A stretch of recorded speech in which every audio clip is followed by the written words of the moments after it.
Hello अस्सलाम वालेकुम। मेरा नाम है इब्रार अली और मैं आप लोगों के सामने एक बार फिर से मुखातिब हूँ। तो जिस तरह हमने ये सीरीज़ शुरू की है कि हम एथिज़म को समझेंगे, फिर इसकी जो कोर बिलीव्स है, मतलब जिनके एथिज़म के जो अक़ीदे हैं, फिर हम वो समझेंगे। तो मैं कोशिश करूँगा कि इसको बहुत ही सिंपल वे में समझे, बहुत ज़्यादा डीप ना जाए, क्योंकि फिर वो अगर मैं एवोल्यूशन की जो पहली इब्तिदा है वो समझाना शुरू करूँ कि पहला सेल किस तरह बना, और जिस तरह मैंने दूसरी वीडियो में जिक्र किया था कि एस्टेरॉयड के साथ जो ऑर्गेनिक मॉलिक्यूल्स थे हमारे, जो बेसिक डीएनए के लिए चाहिए, तो वो आए और जुड़ने लगे। तो वो किस तरह जुड़ने लगे, तो वो अगर मैं समझाने लगूँ तो वो ज़्यादा लंबा हो जाएगा और फिर वो ज़ूलॉजी की क्लास हो जाएगी, तो वो हमारा मुद्दा नहीं है।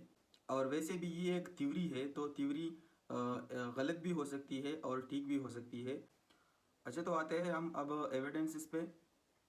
जो सबूत है, तो उसमें पहला एविडेंस आता है बायोजियोग्राफी, मतलब कि ज़मीन के अलग हिस्सों में एक ही किस्म के जानदार रहते हैं और उसमें सिमिलैरिटीज़ पाई जाती है। मतलब अगर एक जानदार में चेंजेस आए हैं तो वो दूसरे जानदार में किस तरह पाए गए हैं, वो मतलब वो एक दूसरे के साथ किस तरह रिलेट कर पाते हैं, तो वो जियोग्राफी हमें इसकी सबूत देती है। और उसकी जो सबूत है तो वो ये है कि हमारी जो अर्थ थी, ये ज़मीन थी, ये एक सुपर कॉन्टिनेंट की शक्ल में मौजूद थी। ये एक ही टुकड़ा था ज़मीन का, एक ही खित्ता था।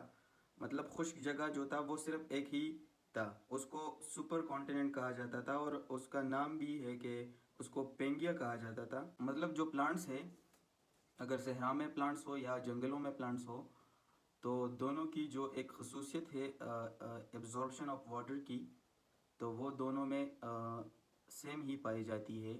मतलब सहरा और जंगलों के दोनों के जो प्लांट्स है वो एक ही तरीके से एब्जॉर्ब करते हैं वाटर को।